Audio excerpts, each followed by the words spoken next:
Hi, everyone. Welcome back to the How Did You Learn to Do That podcast. Thank you so much for tuning in to another episode and for all the love and the support over the past few weeks since we have launched. We would love if you could please help us grow by sharing, subscribing, and liking to all of our social media accounts with all your family and your friends, and allowing them to hear these episodes that will help them set them on their journey to their purpose in life. As well as I hope that the stories that we'll share and we are sharing and the skills and knowledge that we're sharing help to set you on your journey to you finding your purpose in life. So today we're going to continue our conversation about self-reflection in helping you understand yourself and your past, as well as setting you forward to your journey, to your purpose in life for the future. So today we have one of my longest, dearest, and closest friends, Aneeza Suleman, joining us today to talk about self-reflection and how it has helped her in her journey to finding her purpose in life. Aneeza is someone that, for years and years, for I would say at least a decade, has been looking at self-reflection, at tarot cards, at oracle cards, at crystal healing, at everything you can think of in order to bring healing and purpose into one's life. And she's been on this journey for the last decade, and I look to her a lot for inspiration when I started to get into crystal healing this year, as well as looking at, her advice on oracle cards and anything else that I can think of. And so I was so excited to ask her to join us today so she could share her knowledge and her experience with everyone listening in. Thank you, Aneeza, and welcome.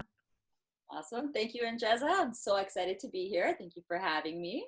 I'm really excited for your podcast. I know it's going to go places, so I'm excited to be on here.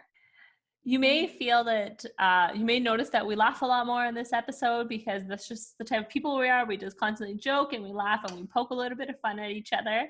And Aneeza could be the first one to tell you how much fun I've poked at her over the years, because every time we used to go to chapters when they were open, which is very sad that they're closed at this time, but when they were open, every time we would go, I would go straight to biography and true crime, and she would get lost in New Age. I would probably scan the entire store and look at everything I can for an hour, and Aneeza is still in the exact same aisle looking at New Age. She doesn't just scan the covers, she really reads into it. She really gets lost into the books, into the cards. So we'll get started. So I wanted to continue the conversation about self-reflection because last week I talked about what self-reflection was and how it can help you on your journey to finding your purpose in life. But I thought it would be great to bring in Aneeza to actually share an example of how she used self-reflection in her life and how she got started on the journey to finding her purpose in life. So Aneeza, can you share a little bit about how you use self-reflection, or how you started to think that you needed to start self-reflecting in order to find your journey for your purpose in life? Awesome. Yeah, for sure. So I think it just I fell into it accidentally, to be honest. So even just from a very young age, I was always someone who, just my parents have always kind of had that mindset of progress, move forward. You want to build upon what you have and build upon that, et cetera, et cetera. So just from a very young age, I've always had that drive to just say, okay, what do I need to do next? What goal do I need to achieve next? And what I need to do moving forward. And so what ended up happening was, as I got a little bit older and as I started, achieving more and doing more, I realized that, once I achieved that next milestone, I was already looking forward to the milestone after that and the milestone after that. And so I felt like I was kind of always chasing the next thing. And then that's when I realized that, what, if I keep doing that, if I keep chasing that next milestone, that I'll never really be satisfied with what I have today. And so that's kind of what made me take a step back and say, no, I need to focus a little bit more on today, not as much on the future and what's up ahead. So that's kind of how I fell accidentally into, pulling tarot cards for myself, looking into astrology, because I was using these tools as a way to try to, predict the future, see what's coming, and how can I be in advance of that, right? And so I've kind of taken a step back and pulled back a little bit to try to use these tools more as inspiration for today only, as opposed to less on predicting the future and more on today.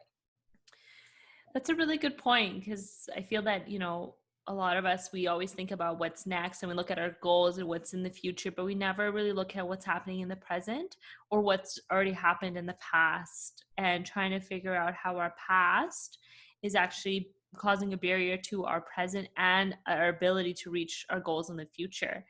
And so when you started switching from the drive of always looking forward and achieving your goals going forward, and you started looking at the present, how did you begin the self-reflection process? So I think so. I started off with, so I was really, I was pulling cards for myself. I was doing astrology readings. I was even, going to psychics or, just using all these things to try to see what's coming up ahead. And then very quickly I realized that, even when I did achieve whatever that next milestone was, I wasn't truly happy. So I wasn't truly like, in the present moment, I wasn't truly satisfied. And so, like you mentioned, I was always going to the new age section. I was always interested in spirituality, not just tarot and astrology readings and whatnot. So I was always interested in spirituality in general. And so that's how I was actually kind of introduced to the philosophy of Carl Jung. And so he basically, a lot of his philosophy just kind of aligned with the things that I just naturally, instinctively felt, that there is a soul, and then there's that soul connection to a greater consciousness, whatever you might want to call it, whether you want to call that God, whether you want to call that spirit, but just that there is something kind of above and beyond, bigger than us, that we're all kind of connected to, and that we're all part of that one same universal consciousness. And so I did decide to, there was a kind of a tougher period in my life. So I did decide to talk to a therapist. So she really helped me dig deeper and take a look into some of the things from my past that might have been holding me back from finding personal happiness and whatnot. And so she advised me to keep a dream journal. So I've always, from a very young age, I've had very vivid dreams. I usually remember my dreams in the morning. And again, of course, I like to look into what my dream might mean. And so I've always kind of analyzed my dreams to use that as either inspiration or guidance from any higher consciousness to just guide me in my life. I do believe in God, so I believe that's signs from God guiding me through life. And so I've always interpreted my dreams. And so she advised me to start keeping a dream journal. And then when I started doing that and re-reviewing that with her, she helped me to kind of unpack some of the underlying emotional issues that were coming up through these dreams that I myself wasn't even analyzing or picking up on. So that's how she kind of helped me. She helped me down a different path of focusing more on finding personal fulfillment as opposed to just achievements. Thank you so much for sharing that. I know it takes a lot of courage to share when when you are on this journey and you do seek help through a therapist. And I think therapy, and I've been to therapy, and I'm also in therapy now, it's just such a helpful way to just be able to understand your feelings and your emotions and thoughts, because we have the ability to feel a certain way and compartmentalize it to, oh, I feel like this because of this or because of that. But when you're given another framework, another lens, another neutral way to look at things, you start understanding it at a deeper level, and then you start making the connections to not only your past, but your present, your future, and just being able to remove or work to remove that barrier that's stopping you from achieving the happiness that you want and that you're seeking. And I think a dream journal is very interesting. I only had vivid dreams when I was pregnant, but often I have vivid dreams when I'm dreaming, but when I wake up in the morning, I have no idea what I dreamt about. I just know I dreamt about something that was so interesting.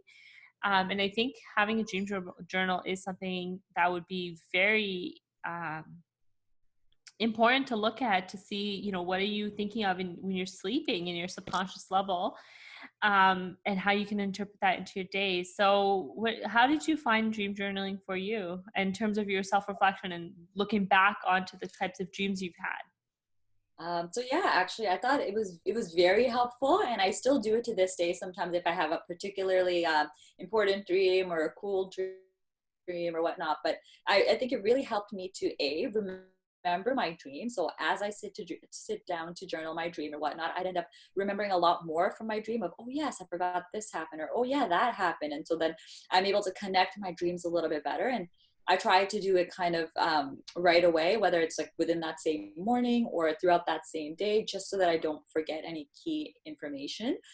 And then it's been really helpful to just see kind of how they layer on one onto another, because I've been able to connect some of my dreams. So when I pick out central key themes from my dreams, I've been able to connect that to kind of the greater, larger message related to whatever might be happening in my life.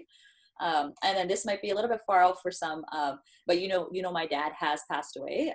So for me, I've had several dreams of him since he's passed away, and some of them have been just very general, just your general, hey, I'm doing okay, and you guys are doing okay, you guys are good, and just those kinds of dreams. And then I've had other dreams where he's giving me very direct, very specific messages related to things that are happening in my daily life, and he's giving me insight above and beyond what I personally knew, right? So that has been very helpful for me to note that down, and then as situations evolve, I'll be able to refer back to that to say, oh yes, this is that message that I received, and then I'd be able to incorporate that in my daily life and make decisions based off of that. So just to keep track of what my dreams, and to help retain that information and remember that information a little bit better. And then also to be able to work through central themes that might emerge over several dreams of mine. So it was a very useful tool for me. That's so interesting. I didn't know that you were having those dreams, but that is so interesting, because it's just sometimes I do feel that, we have messages in our dreams that we need to look into and we need to listen to. And I think that's a really good point about, actually paying attention to that, and, using it as advice in your day to move forward, or just to understand that knowledge of, what's going to happen and how to move forward, and having that lens. And often I feel that these are the things that we think about, but they're in a deeper level of consciousness for us, and we just don't hear it, when we have all this other noise in our minds. We don't hear the deep messages. And that's why I think meditation and mindfulness and taking some time out for yourself to be alone and in peace and in quiet, and just letting your mind speak is really important. But no, I agree. I feel the same way. So for me, I have tried meditation in the past. If I'm trying to meditate in the middle of my day or whatnot, it's unlikely I'm going to be able to get to that level where I can completely quiet my mind and to get to that level of peace. But so I don't meditate, but I have kind of an end of the night ritual or process where I just de-stress, unwind from the day to day. And I find that just that, that moment where you're just kind of lying there peacefully before you pass out, that's the time where kind of you've quieted your ego down for the day, you've quieted, all the noise is gone, and then that's when you can just focus on the messages that are trying to come through from your inner self, your spiritual self, that doesn't care about all of the day-to-day things that you might be having to do, or all your errands that you have to run. And that's where you can get any kind of messages, whether from other realms, other dimensions, whatever you believe in, or just even from your own inner self. Mm-hmm. Things that might have happened throughout the day that stood out to you, but you didn't realize in that moment. But when you pause throughout the day, or pause at the end of the day and think back, then you can pick up key messages you might have missed.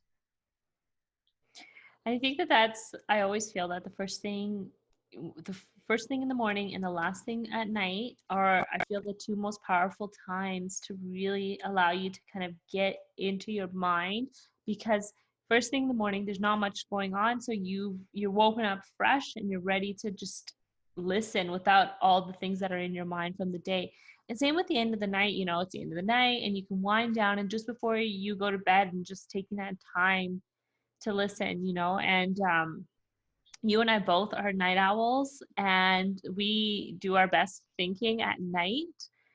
But in this last couple of weeks since I started work, I've been trying to get up earlier, and I feel like that also has helped as well. And I know when we talk to Jackie, she's an early bird, but I think that if you can, no matter what time of day it is, middle of the day, morning, night, but just taking that time to reflect and just to unwind and listen to what's going on in your mind, and being able to just decompress, like you said, I think is so important, because when we don't take the time to decompress, that's when you start having a lot of anxiety, feeling overwhelmed, and just feeling like you're starting to lose control of the situation or your life or your thoughts.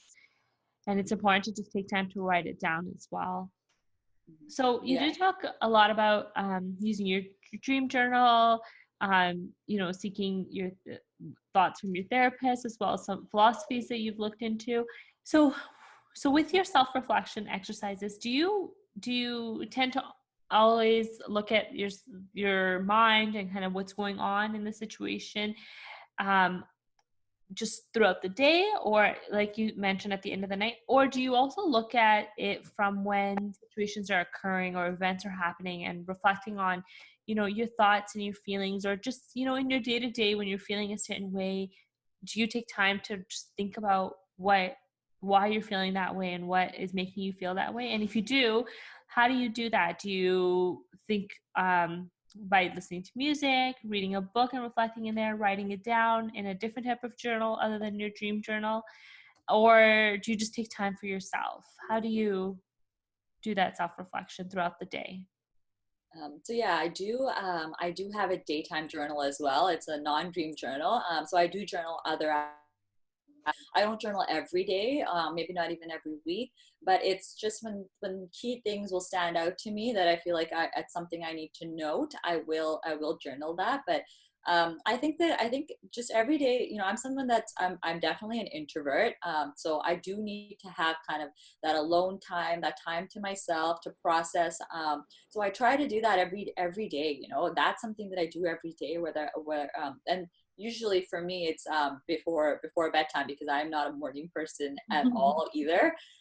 So usually it is before bedtime, and that's where I'll take that hour or so just to sit with myself, whether as I'm unwinding, just to review the things that have happened throughout the day. Because I think one of the things you mentioned, it is key to understand why you are feeling some of the ways that you are.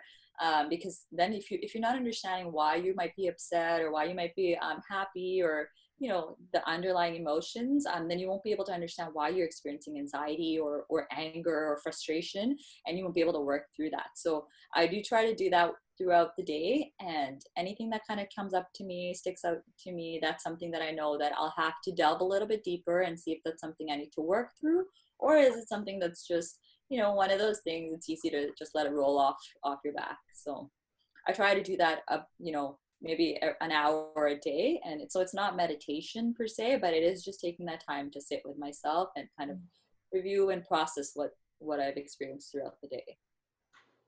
And as you were starting to self-reflect, and when you started, as well as when you got a little bit further on to that, when did you start thinking that you need to start looking at what your purpose in life is and figuring out that journey? And then how did crystal healing, as well as tarot cards and oracle cards, come into that as well? How did you learn about those, actually, I should ask? Well, I'll answer how did I learn about it first. So I did just kind of started. First off, I went to, I think it was with you that we went to the PNE, and we ended up going to the PNE psychic. Mm. And this was when I was very young, though. I remember you Yeah, made me spend a yeah. lot of money because we had to go to I did. You and our other gals.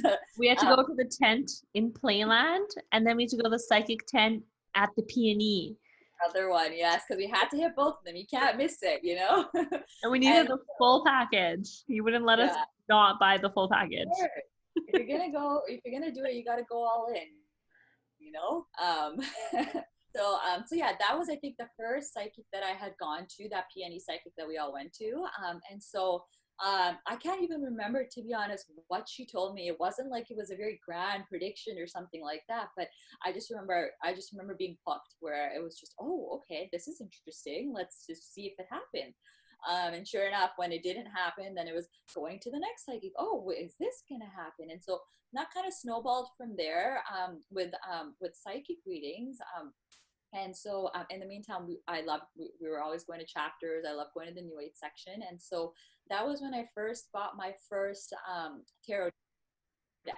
So I remember it was actually an astrology related tarot deck that I bought, and I still have it, and I still look at it sometimes. Still use it sometimes. Um, and so that was when I bought my first deck to see if I could pull my own cards and to predict for my own self, because what the psychics were predicting weren't, or the tarot readers were predicting, wasn't as accurate. And I thought I could do more, I could do better, and whatnot. And so that's how I started pulling cards for myself and started teaching my own self how to read cards. And a lot of that was buying, tarot related textbooks, chapters to kind of understand different spreads and understand the meanings of different cards to read for my own self. And along that same time is kind of where I just discovered that there's the people believe in reading your natal chart. So your natal chart is astrology related, and what that means is that based off of your birthday and your specific birth date and specific birth time, basically the position of the planets in the cosmos determines your future and your destiny. And so a lot of Indians have been doing this for years. It's called Vedic astrology, and then it hit Western astrology as well. And so I realized that there's all these things, the tools available to kind of predict what's happening in the future. And so that's how I started to learn more about these, to try to predict the next thing or the next thing or the next thing. And that's when I started to come to the realization that that I'm chasing the next thing. I'm chasing that next objective or milestone, etc. And so that's when I started to realize that not only is this not giving me personal fulfillment to try to figure out what's happening next, I'm missing out on the moment that exists today. I'm not living for today. I'm not enjoying today. And so that kind of led to a big realization for me that what I'm doing right now isn't working. So what do I need to do? What do I need to do next? And so that's that was around the same time where I did decide to talk to a therapist, just to see, that's when I noticed that there were underlying issues that were coming up that I couldn't analyze for my own self. And so that's when I talked to that therapist, who helped me to come to some realizations about internal things that I needed to look at a little bit more.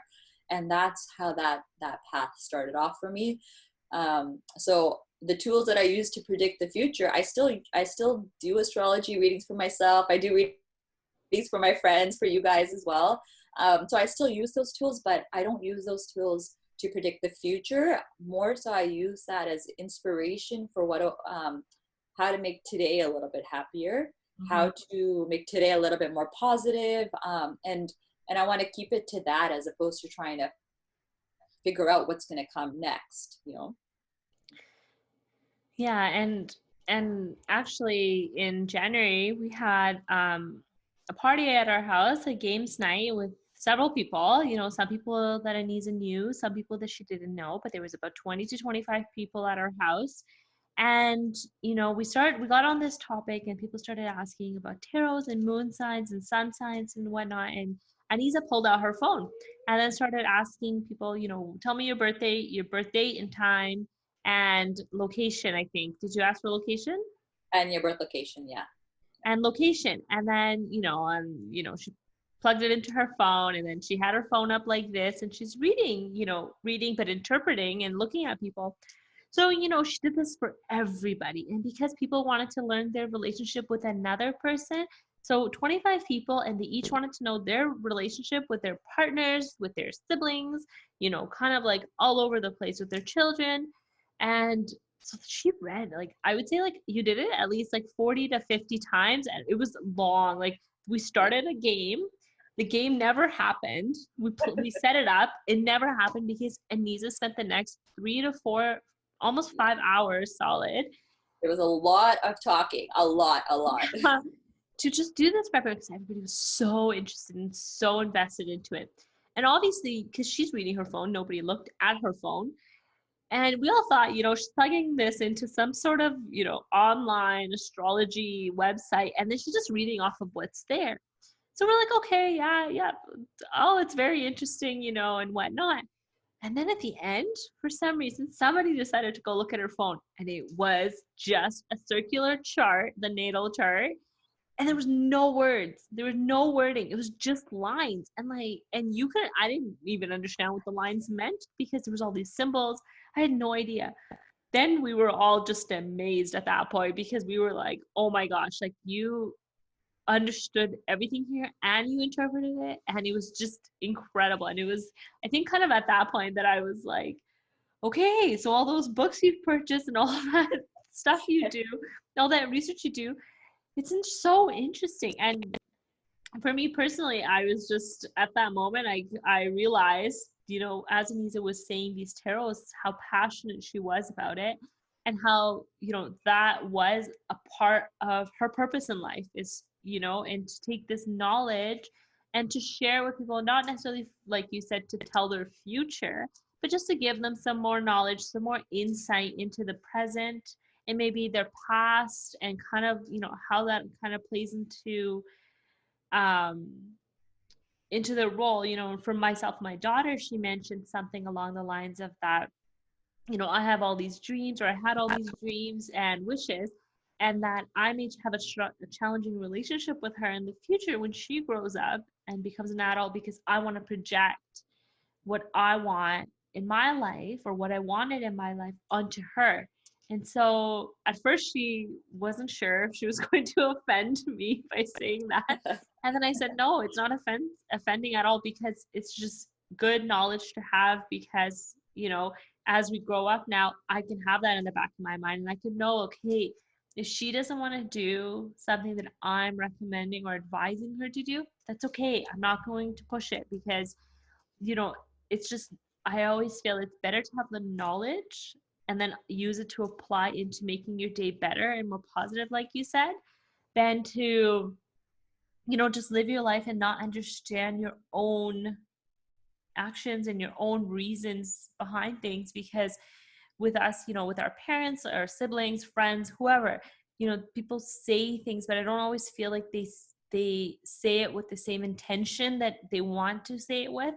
So we may interpret that, what they're saying, differently, because when somebody says something, it goes through our lenses and the way we've interpreted things, or because of our own traumas, our own history, our own things that we, you know, may or may not think of. And then we take it one way. Whereas if you just say it, if nobody has those lenses, nobody has those barriers, you literally take what they've intended to say, as opposed to interpreting it into what you think they may have said. And then there's all the extra feelings and experiences. So it's always just nice to know that information, to then understand how you can not do that, or do it if it's something more positive. But, you know, if anyone's looking to hire Aneeza, she is going to start listing her services soon, I hope. I'm not charging yet, but soon, I'm sure. Yeah. Mm-hmm. But yeah, she was just so interesting, and I'm sure you were exhausted by the end of the night, but we just loved it.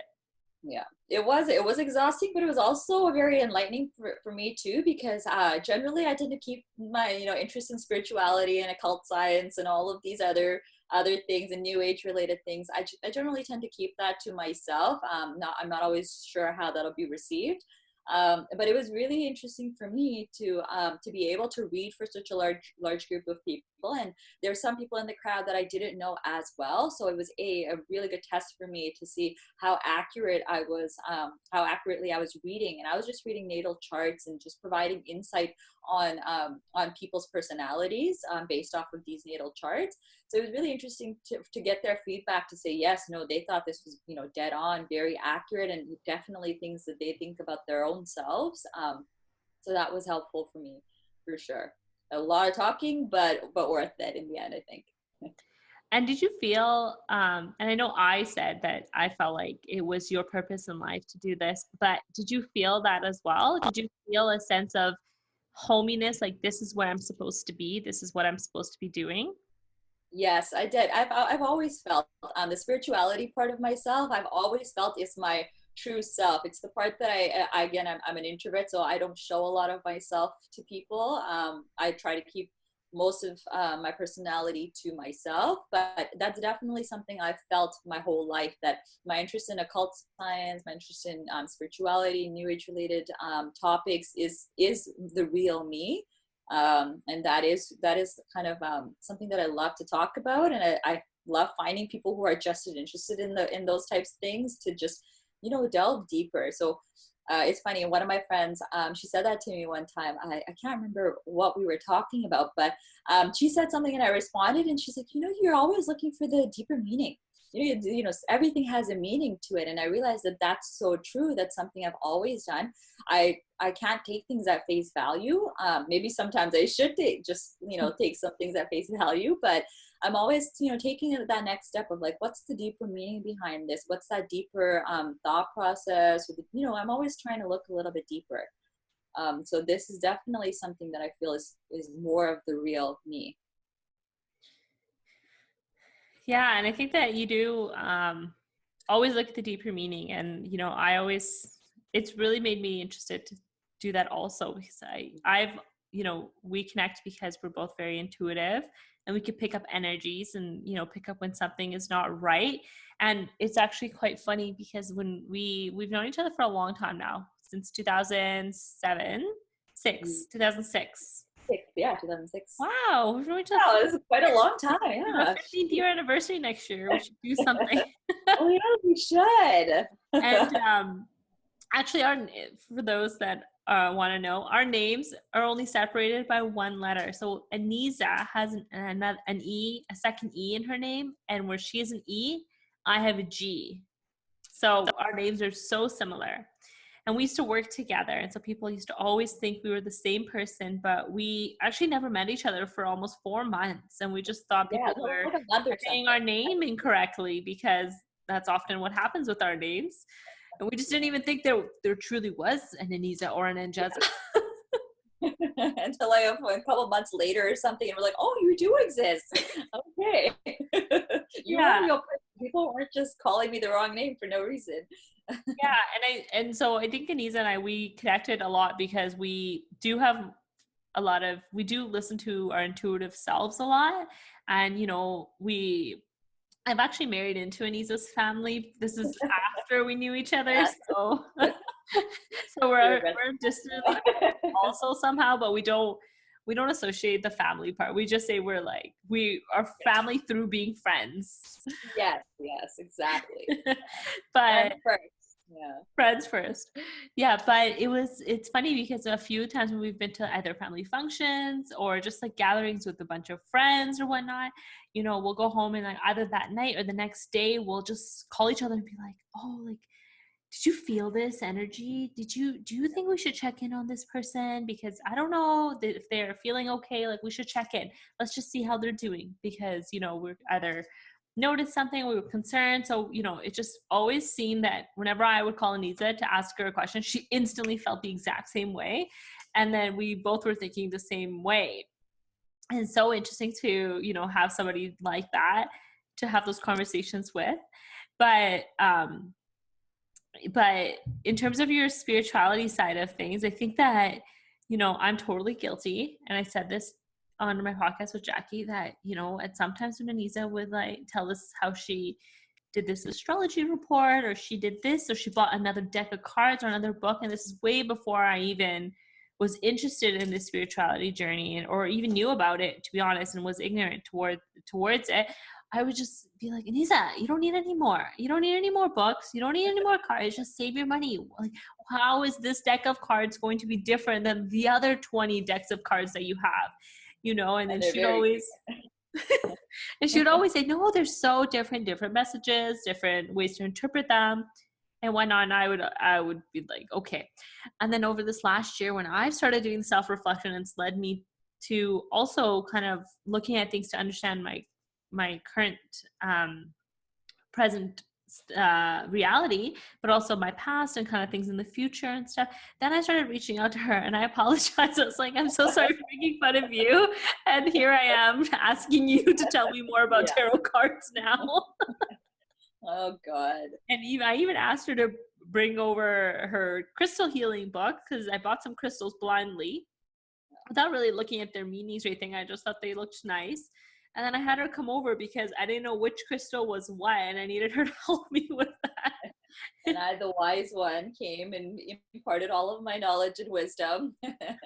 Yeah, and then she even taught me about handling them. It's important that you don't allow anybody else to touch your crystals, because crystals absorb your energies. how to cleanse and clean them. And it's just so interesting. So she has a wealth of knowledge. And and just to get back to the conversation around your self-reflection, your purpose in life, and on your journey. So you've been self-reflecting for quite a long time now. And so where do you feel you are now? Do you feel that you're still in the middle of your journey of trying to find your purpose in life? Or do you think you're at the place where you're just now at peace and you understand and you've worked through some of those challenges or barriers you may have? So yeah, I think that the journey's never over.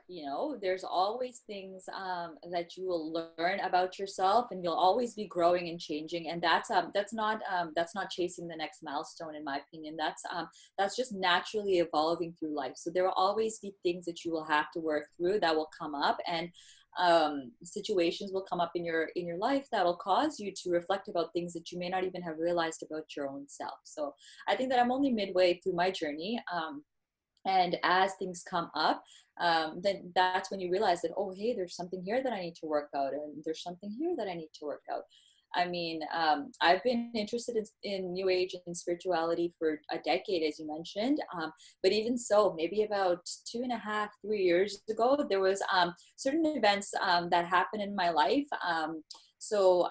That my dad had passed away like maybe 5 years ago. There's been a couple of years of just kind of dealing with that, and just trying to relearn how to live life. And then another series of events started off in my life that just kickstarted me on something that people like to refer to as a ascension process, basically.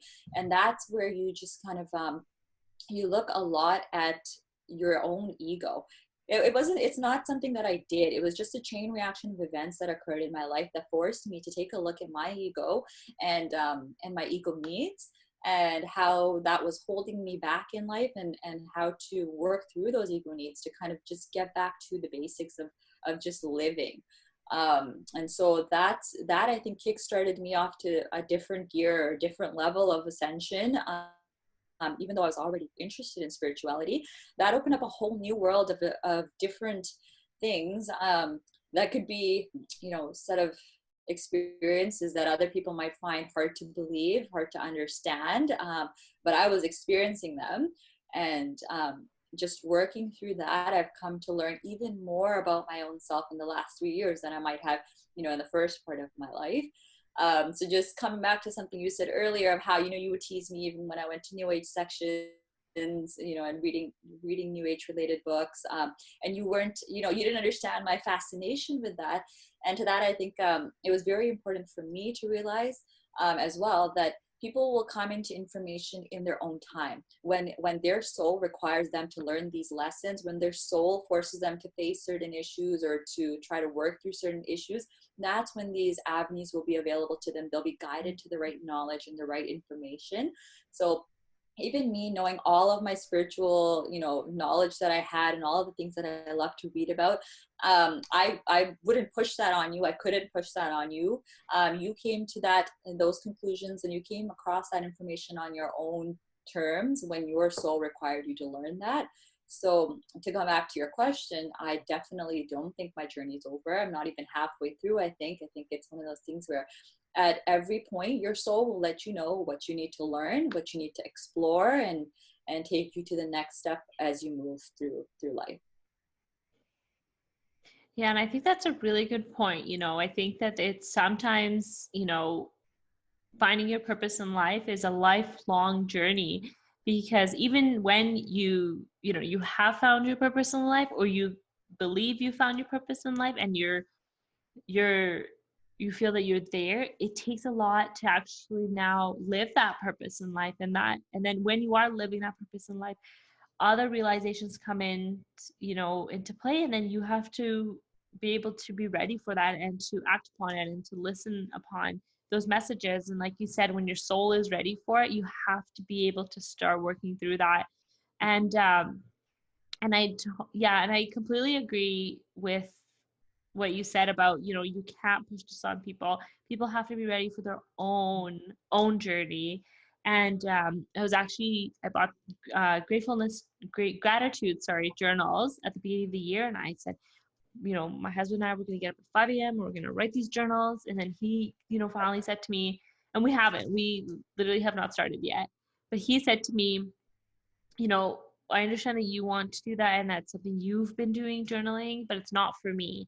And, at first I was kind of like, what do you mean? We would be so cute. We could do it together. We could be able to do it together, and he's been on his own journey. He's, involved in work through a lot of his own experiences in the last couple of years. But, I had to respect that he is not ready to go through the gratitude process. And whenever he's ready, I said, your book is here and it's available for you and you're welcome to use it when you want. But he's on his own. So I can't force him or make him do anything or to understand crystal healing or being able to work through that until his soul wants to work on it itself. And And also different tools might not be as useful. Like for me as well, like meditation, for example, I know you do meditate and that works for you. And for me, I found I'm just not able to meditate in the way that people traditionally meditate. So it might just be different tools work better for him versus others that might work better for you. So. mm-hmm. Yeah, I think that's an important point to make as well.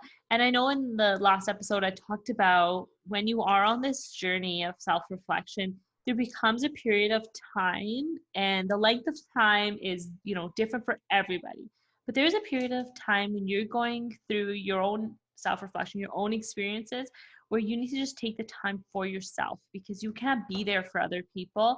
And often people can't really be there for you. You just have to do this journey on your own.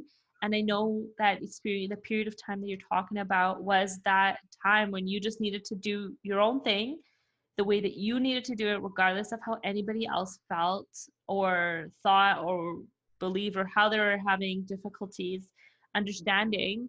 That you needed to just do that on your own in your own time. And for me too, like there was, when I had my daughter, I just needed that space and that time to do my own thing because I felt like that's when my soul was calling and was like, hey, you need to start looking at this now. And during that time I just wanted to kind of be alone and figure that out on my own too, whether people agree or don't agree. But I think that's a really good point to make, that when you're on that journey, you it's the time when you need to take yourself as priority and you need to just do what you need to do. You can listen to what people are saying, you can hear what they're saying, but doesn't mean you stop doing what you need to do. Yeah. And she's laughing because I gave a lot of opinions to her during that period of time. Yeah, this is true. Yeah, no, it's really important to take that time for self-love because I hear you, and I feel the same way where, just you need to take that time if that's what you need to do to give your own self-love and care and attention when you need. And that's something I always believed, but I never really understood it until I went through it my own self. So growing up, I was somebody who never really had anxiety. I never really had any issues like that to understand what people might be going through. So yeah, when you go through anxiety, is when you realize yourself how difficult it is to try to do the things that people might take for granted and go about your daily life and go about your day-to-day work when you're dealing with something on a deeper personal level. Mm-hmm. So I totally agree that if you need to take time to step back and focus on your own mental health, do that for yourself. You can't be there for anybody else unless you do that for your own self, and you're there for your own self. I think that that's a really good point, because I know when I have anxieties, I feel guilty because of my daughter, and then I don't want to, put all that pressure on my husband to take over everything, but I've realized that when I'm not feeling myself, I need to just check out. I need to just go take care of myself. And I do need to tell him, that I need his support and that I need to take that time out for myself, because there's no point in feeling, well, for myself, I feel that there's no point in myself feeling guilty if I'm not going to be fully present with my daughter and, not take care of my own mental health, because it'll add up over time and then I just won't feel well at all. And, for me, the best thing I could do for my daughter and for myself and for my family is to take that time to prioritize my mental health. And that's a lot of where this journey has, started for me, and in making sure that I'm able to, dig through my past and find where are all my pain points, where's all the traumas that I have, and how can I actually work through those and understand them from a different view, a different lens, and doing a lot of that hard work. Because as it'll still be there. I'll still have those feelings for those traumas, but at least I understand them better now, and I understand how to work through them and how to prevent those from blindly impacting my life and then my future as well. And also not passing that on to my daughter, which is very, very important for me. Yeah, 100%. Yeah. It's like the healthier you are emotionally, the better role model you'll be able to be for your daughter, right? That's why it's so important. And it's not, some people might call it selfish, but I don't look at it that way. I think it's called self-love. You can't love anybody else unless you love yourself first. Yeah. And I think that, when we look at our parents as well and our grandparents, we start seeing a lot of that too. Once you've gone through your own journey, you can start seeing that, your parents acted that way, or your grandparents acted that way, or did this, did that, because they never had the opportunities to go through their own experiences and to heal from their own traumas. And then at the moment when they were acting in a certain way, you felt kind of angry or upset or irritated at them. But then once you've understood your journey, you kind of are able to empathize with your family as well, and give them that space to heal if they wanted to as well.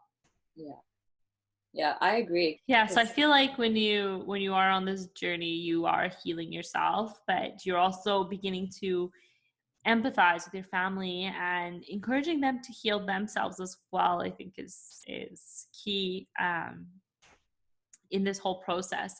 So as you've been on this journey and with all the tools that you use for yourself, and when you see a family member experiencing a hurt or a trauma or feelings such as anxiety or depression or just feeling overwhelmed and stressed out, do you share your tools with them and encourage them to look into those tools and to self-reflect as well? Or do you try to be respectful of their space and their need for that?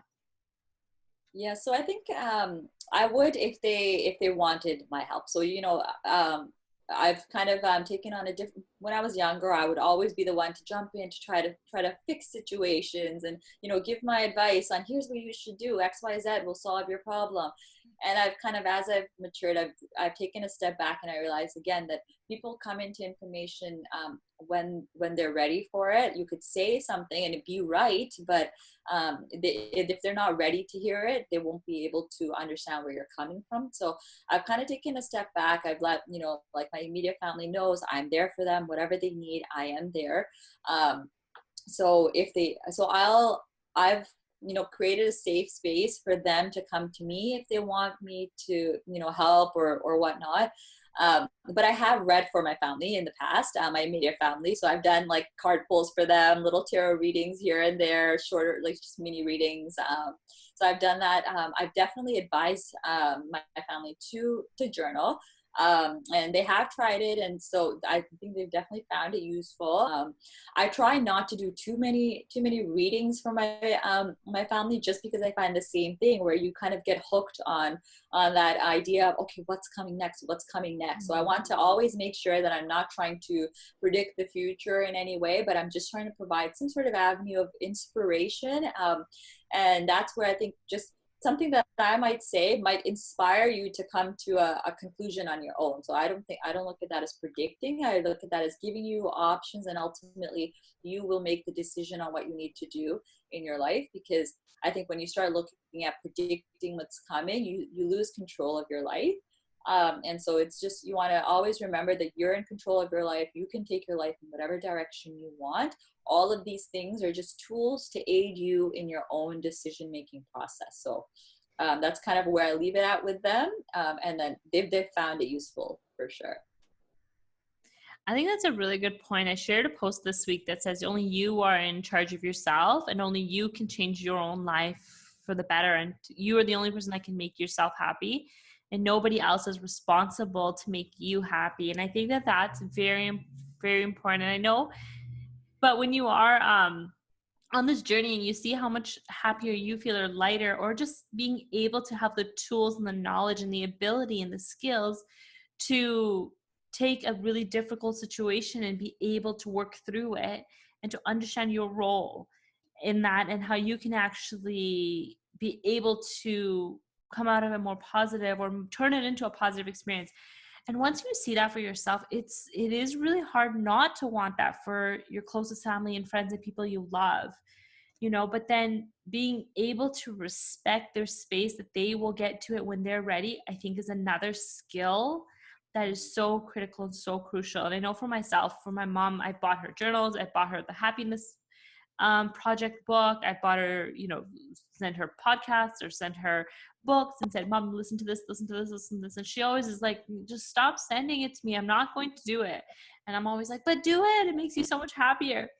And I think just understanding the respect that you don't need to do that, and people will be ready when they're ready, and they will reach out when they're ready, I think is very, very key. And so, you have shared about your journey in self-reflection from when you were a child to now, as well as, reaching towards your purpose in life and being able to manage and, make the changes or make the progress that you wanted to make in managing certain changes in your life and, looking at yourself and your family and your parents. And so, thank you for sharing all that information. I think that was very inspiring for me. I've learned something new, even though we talk all the time. I've definitely learned something new. And I think that a lot of the stuff that you do and a lot of the information that you share with people is very valuable. And I feel like that information, it's something that is readily available to all of us. But like you said, we're ready to listen, understand it when our souls allow that and make space for that. I just wanted to, just before we end the podcast, I wanted to ask a question from my deck of table topics, which you have already gone through because I pull that thing out often. I'm trying to make every game night. I'm like, do you guys want to do table topics? And everyone looks at me like, no, we just want to play Monopoly. But I've been pulling table topic cards all week just to ask some questions to get folks to think a little bit deeper. So I wanted to ask one of the questions to you that I pulled this week. Would you rather want to visit with a great grandparent or great grandparent, sorry, or a great grandchild? Ooh, tough call. For me personally, I've always been more interested in history. In that sense, I've always been very interested in understanding where our family comes from, what our history is, who we are. I'm the one that got 23andMe, got the DNA test done first. I've gotten my mom and my grandma to do it. I'm trying. Got my cousins too. I'm trying to anyway.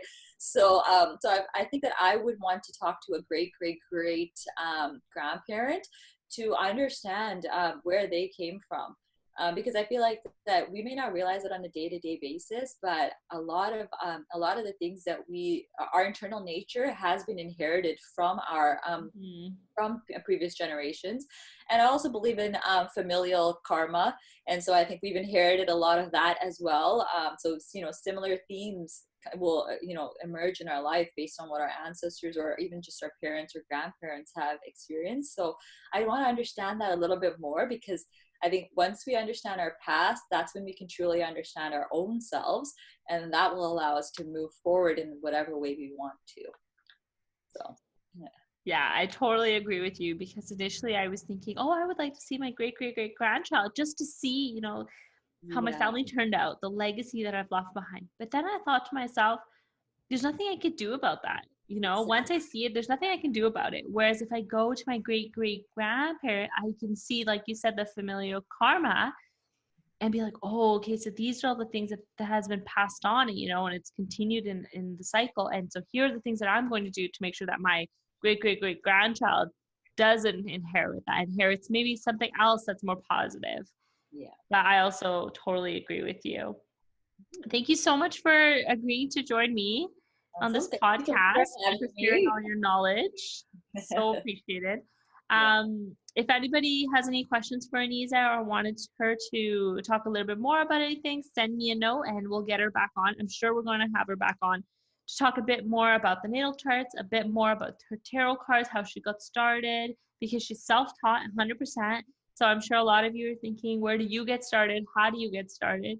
And so we'll get her back later on to talk about that, how she got started being self-taught, kind of where she started. Because I know for me, when I was looking at crystal healing, I, called her and I was like, there's so many books and there's so many crystals. What do I start with? And she gave me like the top six. She said, start with these six and then you can start looking at other ones if you feel that you need those other ones. So she's a wealth of knowledge. So I would love to have her back on to talk about that stuff. But if you have any specific questions or you want specific topics for her to talk about, just send me a note and then I'll invite her back on.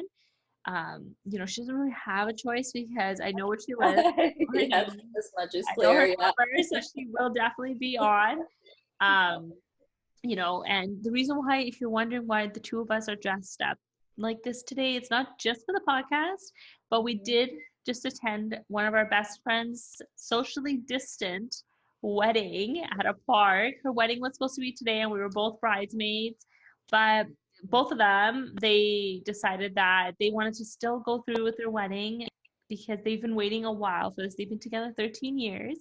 And so I just wanted to give them a little shout out. So congratulations, Chris and Mona. We love you so much. And the wedding ceremony was just so beautiful, so intimate, and I just loved it. It was totally them, and it was totally everything that they have thought and dreamt of, and just it was the most magical day. And so, with that, I will end the podcast. And thank you to Aneeza, and thank you to all of you for listening to the end of this episode. Again, we would love for you to share this episode with your family and your friends, to like and subscribe us on all our social media accounts, and to follow us on Instagram, where we share daily questions that will help you to self-reflect and to think a little bit deeper. And as I mentioned, if there are any topics or anybody that you know of that is inspiring to you and are doing something that you would like to learn how they learn to do that, please send me a note and visit us on our website to drop a note in our contact form, and we'll reach out to them as soon as we can. We're looking forward to having you join us next week for our next episode. All right, thank you so much. Bye.